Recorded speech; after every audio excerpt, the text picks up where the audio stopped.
अस्सलाम वालेकुम दोस्तों, साहिल ट्रक्स में आपको खुशामदीद कहता हूँ। दोस्तों, उम्मीद करता हूँ कि आप खैर खैरियत से होंगे।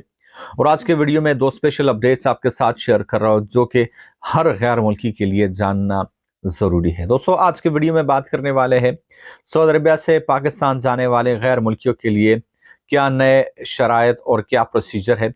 साथ साथ आज बात करने वाले हैं सऊदी अरबिया के 57% कंपनियों में काम करने वाले लोगों के लिए, चाहे वो सऊदी शहरी है या गैर मुल्की, उनके लिए एक बहुत बड़ी गुड न्यूज़ इस वीडियो का हिस्सा है। तो वीडियो को ध्यान से एंड तक देख लीजिएगा। इस वीडियो का लाइक टारगेट लेकर दे 100, तो फटाफट से इस वीडियो को लाइक कर लीजिएगा। और आप भी चैनल पर नए हो तो सब्सक्राइब करके नोटिफिकेशन बिल पर क्लिक करके ऑल को जो सेलेक्ट कर लीजिए, ताकि सऊदी अरब के तमाम तरह ऑफिशियल अपडेट वक्तन फवक्तन आपको नोटिफिकेशन मिलते रहे।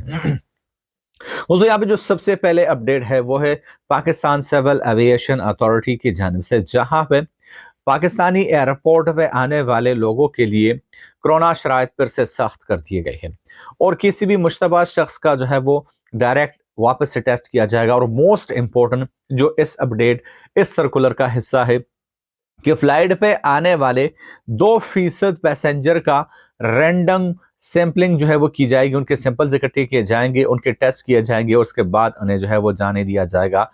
शराइत जो है वो बहुत सख्त हुए पड़े हैं और बहुत सारे लोग ये खदशा जाहिर कर रहे हैं कि फ्लाइट बंदिश फिर से हो सकती है।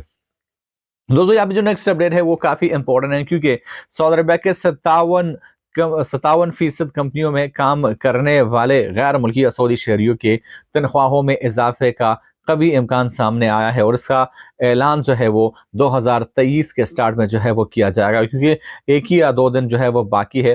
तो इन 57% कंपनियों के तनख्वाहों में इजाफे का कभी इम्कान है और साथ साथ इन 57 कंपनियों में काम करने की वैकेंसीज जो है वो भी ज्यादा होंगे और बहुत सारे और गैर मुल्की इसमें जो है वो ज्वाइन हो सकते हैं। मैं मिलता हूं आपसे एक नए वीडियो के साथ, तब तक के लिए दीजिए इजाजत। अल्लाह हाफिज।